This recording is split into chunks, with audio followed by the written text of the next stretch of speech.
Greetings, everybody. It's Gaia Earth Goddess. I'm back with another video. I'm trying to fix my hair. I just washed my hair, so it's kind of crazy right now. But I'm back with another video. I wanted to come on here and talk about something that's really been like pressing me, like it's been on my mind so much, and it's a very short, simple message, but it's been going through my mind for the past couple of days now. And, every time I enter spaces where there are people who are some level of conscious, not all the way awake, maybe all the way awake, or just even waking up to the truth about what's actually going on with us and Earth and everything. The amount of people waking up to who and what Jesus is significant, and it's encouraging. A lot of people are waking up to the fraudulence of the story of Jesus or the person Jesus himself.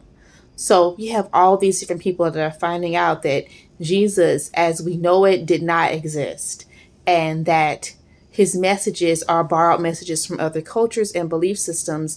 And the story of Jesus is generally, for the most part, made up by the Roman Catholic Church and other groups of people. And it's very encouraging that people are breaking away from the Jesus curse and the Jesus cult, which is Christianity, and are breaking away from that and beginning to see Jesus for the fraud that he actually truly is.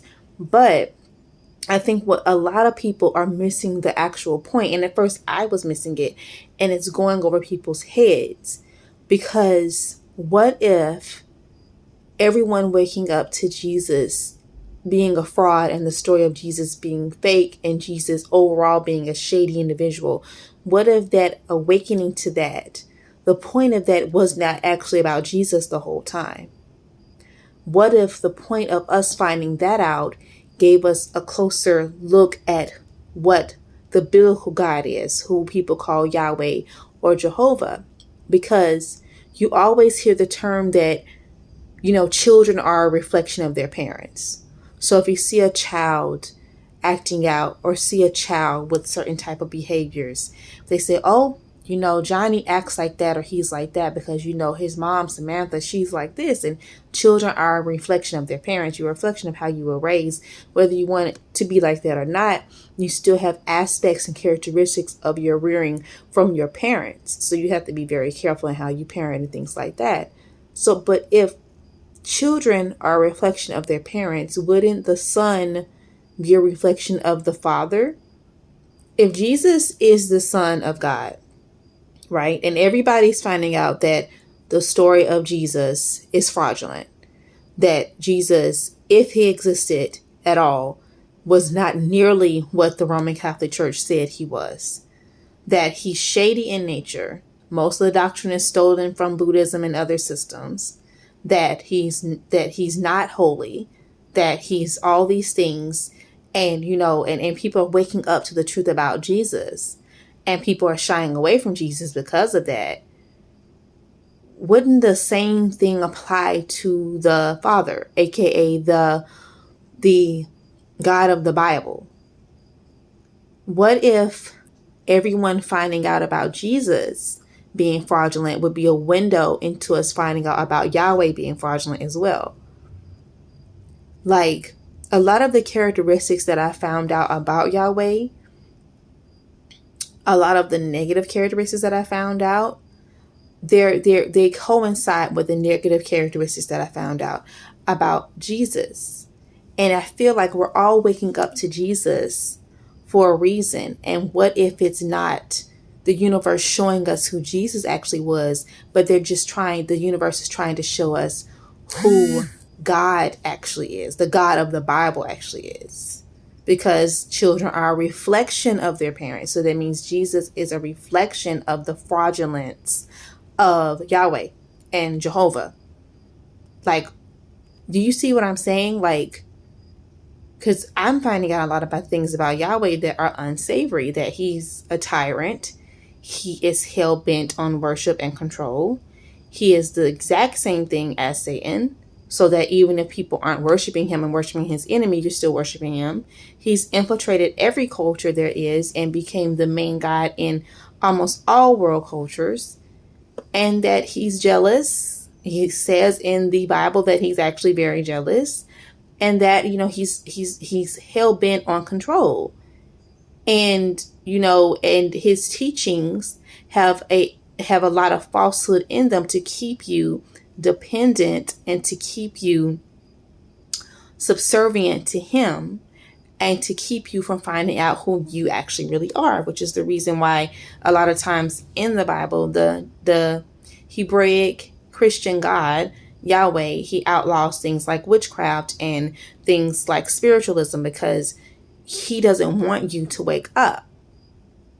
So what if us discovering all the stuff about Jesus was supposed to lead us to finding out more about the fraudulence of the biblical God, and it just went over our heads, and we're just stuck on proving that Jesus isn't real and the story is fake and he didn't and everybody's missing the actual point. Like, the actual point is for us to look at the quote unquote Father, because if the Son is a fraud, then, and he's a reflection of his parents based on what people say about children, reflection of their parents. If the Son is a fraud, wouldn't the Father, aka Jehovah, Yahweh, biblical God, whatever you want to call him, be a fraud? Would us finding out that Jesus is a fraud, wouldn't that directly link to quote unquote Yahweh being a fraud?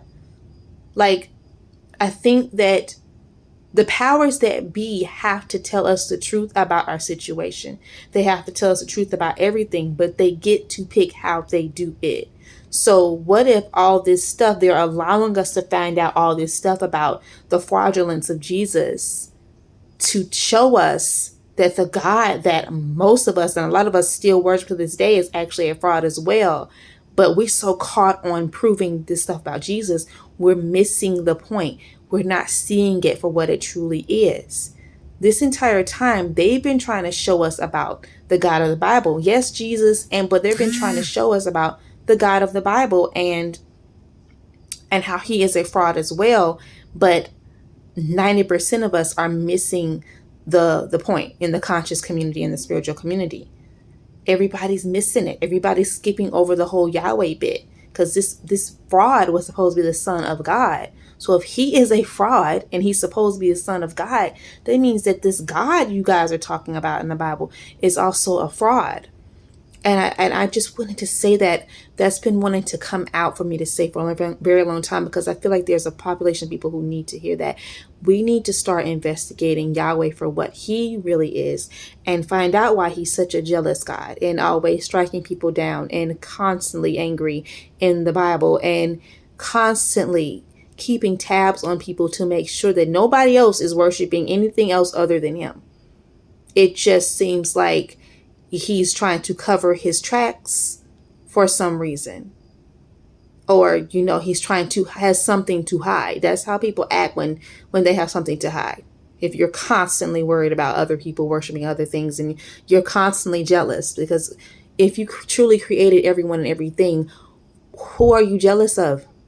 If you truly created everything, unless you lied and you don't want people to find you out and you're jealous of other gods because they know the truth, or other people because they know the truth.